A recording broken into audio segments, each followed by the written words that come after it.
All right. Welcome back to Happy Hour with Heather and Guest. I'm that other dude, Andrew, and I'm joined as always by my co-host Heather. Good to good to see you again. Yes, you too. And this is episode number 41. We're going to be talking about two bands today, the both of which were your selections since it is your turn in the rotation, and then I picked the tracks. We're going to be talking about Heavy Temple from I believe from Philadelphia, Yes. and then building upon the Revelation, who is currently in Michigan. That's the new locale. So Pennsylvania and Michigan. Yes. Yes. So we're staying within the United States today. Gotcha. And by the way, the internet connection may be a little wonky, so I'm already apologizing to the fans watching right now. If either Heather or I is in the middle of talking and one of us freezes like that, apologies ahead of time. So let's jump right in. We're going to talk about Heavy Temple's self-titled EP, and the track I suggested was Unholy Communion.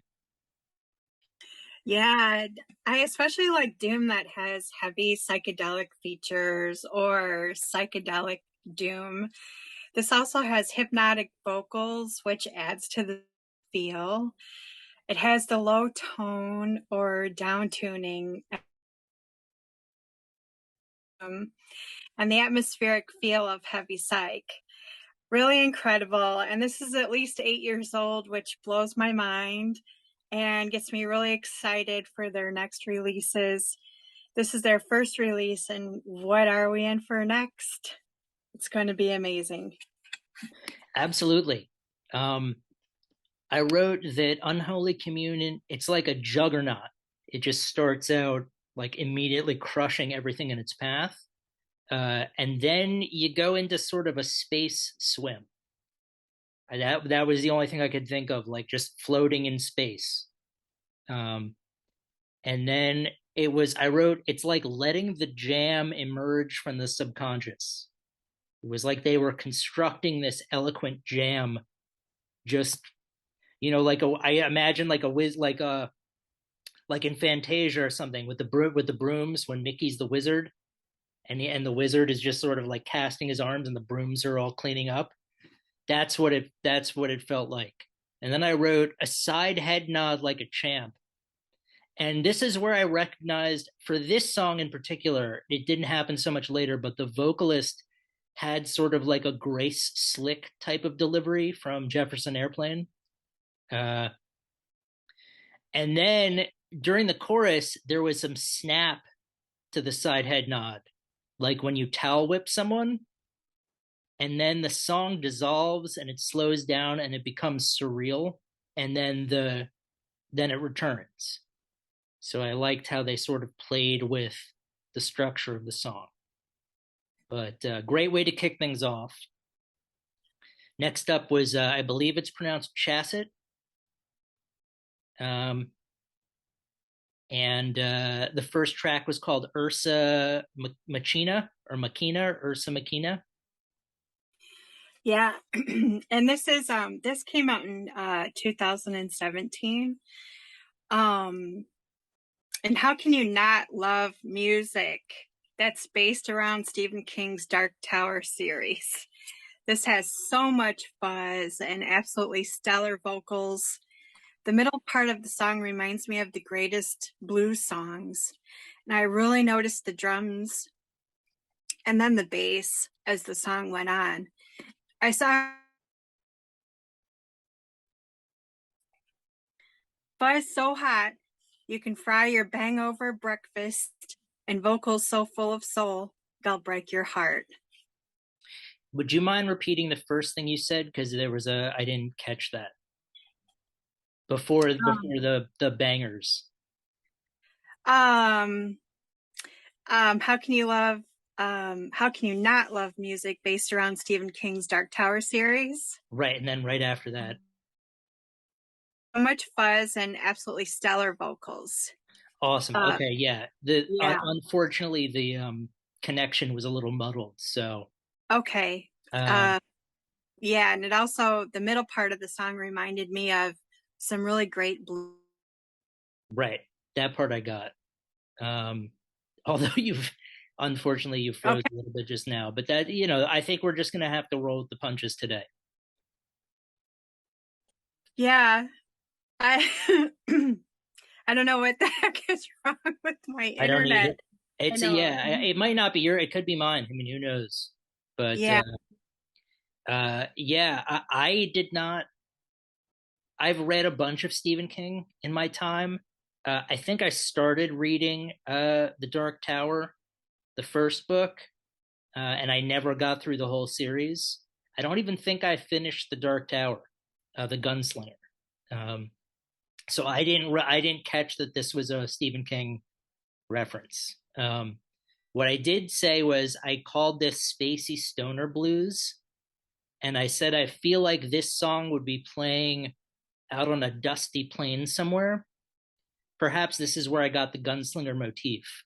While the lead character, perhaps a gunslinger, uh, meets up with someone who's at a crossroads, and this is the song that like is telling the tale. Like I feel like this there would be a troubadour playing this song on at the crossroads when this character arrived, like in Monty Python and the Holy Grail, when brave Sir Robin has the minstrels accompanying him, and now he bravely ran away, or Cat Ballou, or something about Mary, when the two guys would just play the jam that would sort of narrate the story. So that's what this reminded me of. And then the next track was In the Court of the Bastard King. Again, the song has a lot of fuzz, soaring vocals, and on the guitar is killer. There's also some spacey elements, like the space rock side of psychedelic stoner rock. You also get the satisfying doom riffage. I saw on their Bandcamp page that they're playing some Buffalo, so I thought that was pretty cool. Gotcha. I'm sorry, they're playing with King Buffalo. Yeah, Okay. yeah. Did I cut out again? Yeah, I mean I unfortunately I think this is just going to happen today. But Um, how much of that did you get? I know. I mean, I got the first part where they're going to be playing with King Buffalo, but all I heard was and then it stopped, and I just assumed that's who you were talking about. Yeah, yeah. Um, yeah, for this one, before we even listened to the song, I picked it just for the title. I was like, this is one of the great, In the Court of the Bastard King. How could we not discuss that? Um, and then I felt like it sounded like something that would be playing as like a private detective was walking down the street. Like I imagine Shaft walking down, like in the beginning of Shaft when Isaac Hayes is playing his theme song. I was like, In the Court of the Bastard King sounds like a song that should be playing as a hard-boiled private detective walks down the street. And I also dug, I'm not sure what type of rhythm it is. I just said non-traditional type of, like, the drumming and the rhythm. It's not like a 2/4 or whatever the basic wherever the accent is. It was like this was really not, and there's a word for it that I can't that I'm blanking on. I just said non-traditional. Um, and then it transitions into almost a Spirit of the Sky, the song Spirit of the Sky by Norman something. Um, it reminded me of that, like we were entering that sort of territory. And then there's another transition into, again, I called it an atonal rhythm. But right now, all the percussionists that listen to this are probably doing this and being like, oh, there's a much better term that this idiot clearly doesn't know. So Either way, next up was Lupi Amoris. I hope that's how it's pronounced. Lupi. Could be Lupi Amoris. And the first track was Desert Through the Trees. Yeah, and this album came out in 2021, and the album title means Wolves of Love. Um, this is technically their first full length album, as the others we discussed were EPs, if you want to split hairs. I had this record as one of my favorites for 2021. I'm sorry. I'm just laughing at if you want to split hairs because I'm picturing you. I'm picturing Walter from the Big Lebowski saying, "Am I wrong? Do we split hairs here?" Yep. This record I had is one of my favorites for 2021. That's how much I like it. If you get a chance to see any live stuff on YouTube, check out High Priestess Nighthawk's guitar because it is killer. It is awesome. This song has amazing vocals and incredible guitar riffs. The sound is a lot more polished, but not overly so. And the outro is just, it's pure dynamite. I wrote straight up Caius, Queens of the Stone Age vibes in terms of the tone. I felt like it was very much the sort of desert rock scene with the tone. And this had more of a stoner rock element. And I said it was like with a riff out of the stratosphere. I almost got a forward head nod going. And then I caught myself and I was like, dude, you can't, like, don't risk it. But that's how much I felt the power of the song was like I was ready to get back into the full on frontal head nod. Uh, and then it slows down and there's just power. And I imagined Prince Adam on the show He Man. And I practically said out loud, I have the power. Like I just turned into He Man. Um, and then it just ended a side head nod with a fury. So I went back to just the side head nod that was very calculated. But yeah, this was one where like I almost sat up off my couch and said to no one, I have the power. And then next up was The Wolf, which makes sense considering the name of the album. Guitar and the song, it gets heavy. The singing and the music match up note for note, and I absolutely love that. I'm pretty sure as soon as I heard this song, I had to buy the album. That feeling of euphoria that I got when I listened to this, this is like get in the car, open the sunroof, crank it to 11, put the pedal all the way to the metal, just cruise, and then be sure that you sing along as loud as you possibly can. For this one, I wrote there was a subdued opening to it. It didn't clobber you over the head, and then I wrote and then just a jammy jam. So we get some alliteration, becomes a jammy jam. And then I said it was bluesy, but more like a doomy type of blues rather than like a straight up blues or like a hard rock blues. And then I said the power behind the vocals reminded me of the scene in Almost Famous where William Miller tells the members of Stillwater how much he likes their music. And he says, Russell, the guitar sound is incendiary, incendiary. And that's all I kept thinking about was the word, like I would listen to the song and the word incendiary kept repeating in my head.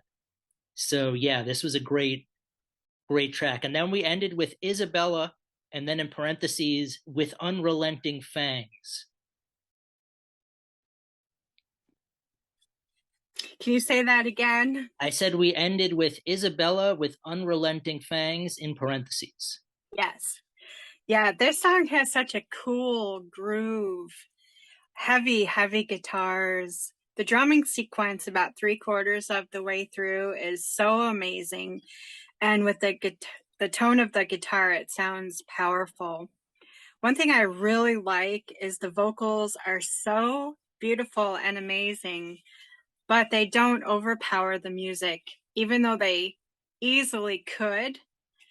It's just a perfect mix of vocals and music. One doesn't outshine the other. Impressive piece of music. Yeah, it you broke up a little bit there, but I got one doesn't overpower the other, and I'm guessing you said it's an impressive piece of music. Yeah, Okay, yeah. because all we heard was one doesn't overpower the other, impressive piece of music. Together, the because the vocals could easily Oh, overpower the sure. music, and they don't. And the music and the vocal mix, they're the perfect mix. Um, and together, they're quite impressive. Um, very incredible. So that's what I was trying to say. Yeah, no, I mean you got it. You nailed it right on the head. Um, I said there's the song opens with some noodling that sounds like underwater backmasking a little bit, like when you play something when you record something and then play it backwards. It's like it's a unique sound. And then I got the image of like a castle trying to be sieged and like the people at the top spilling over hot oil onto the people below to like prevent them from sieging the castle. I was like, the song just descends into that sort of an like that's the feeling I got. Like, okay, it starts out subdued and sort of calm, and then all of a sudden the hot oil gets poured on you. In a good way though. In a good way. Like not in a bad way, but like that's how much power is in there. It's like being covered in hot oil, in a good way. And there's a better way to say all that, but I'm just not able to do it. And then there was another change in the song where it reminded me of the song Black Sabbath by Black Sabbath. I don't know if you're how familiar you are with that with just the title, but there's like a deliberate there's like a deliberate dissonant type of playing that's done. I said this one was really doom, really haunting vocals. This was my favorite song that we've listened to from them. So well done. I'm definitely gonna add Heavy Temple to my rotation. Yeah, they're really good. They are. They Yeah. are. And then next up was Building Upon the Revelation, and the new album out is The Pathways of Discipline. Yeah. And this was released in August. Um, I like hearing the piano at the start, the start of the first song, Engineering a Better Future. I also really like that song title, by the way. The record is instrumental and features the brilliant guitar playing of Kenneth Prouty. Building Upon the Revelation is Kenneth's new project. One thing I really liked was hearing a lot of different instruments in the songs. While Kenneth's guitar work is prominently featured, I felt like it wasn't totally the main focus of the songs. There's more to the music, and it seems like he put a lot of thought into composing the songs. I follow Kenneth on social media and have really all the places and the media that he's been featured. It's really great to see that. Building Upon the Revelation, it's up on all of the streaming services. I also put all the songs from Pathways of Discipline on our YouTube playlist.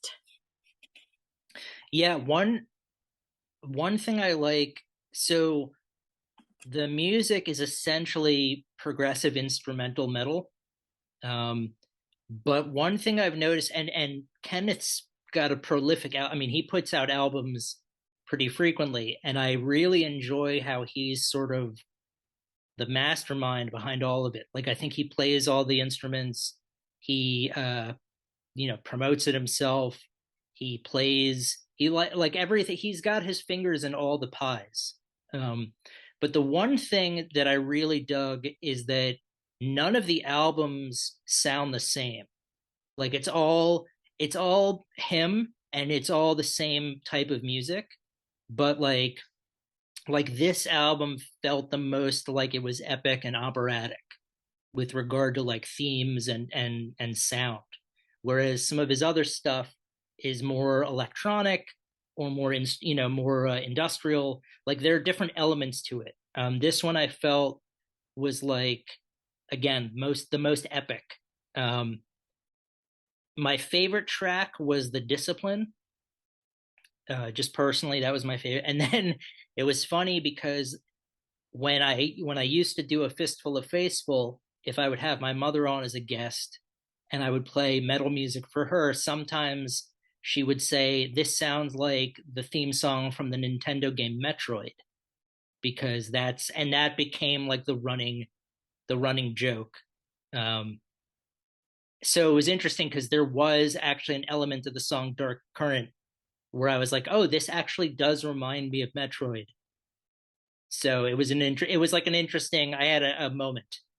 Um, but yeah, I would say definitely check out Pathways of Discipline, from Building Upon the Revelation, and then do a deep dive. Go back and see the other albums that he's put out, that Kenneth's put out, because they're really good. Um, and he's really talented, just in terms of his ability to do it all. So I would say check out Building Upon the Revelation, check out Heavy Temple, go peruse the playlist that Heather has put together for you, because it's all dynamite. And yeah, I think that's probably it. Yeah, and Building Upon the Revelation is going to be on our live stream, our HHHG Festival, Yes. live So stream festival. on Saturday, October 22nd, the times are still to be determined, but Afghan Haze, Building Upon the Revelation, Grave Next Door, and Clay Soldiers are all going to be performing. It's a throwback to the Happy Hour with Heather and Guest original format, where live stream performances were featured on our Facebook group. But it's now a chance to revisit some of our history and watch, and listen to some great music. Yeah, and So, I plan on talking about some of these bands and episodes. sure, yeah, no, definitely. We are both Heather and I are both really excited uh, about doing this. Um, it is the first annual live stream festival, so get in on the ground floor. Uh, and these are all great bands. Go check them out, especially today on Bandcamp Friday, where you can pick up music and all the money goes to the artist. But I hope that we've given you some new bands to go listen to. And I'm always, every time we do one of these, I'm always thrilled because you've given me a new band to throw on my playlist. So my playlist is ever expanding. Yes. So Yeah. thank you. And yeah, and we'll be back next Friday with episode 42. Yeah. Yes. I'm Cool. Well, excited. yes, as am I. All right. Well, we will see you all later. Okay. Thanks for listening.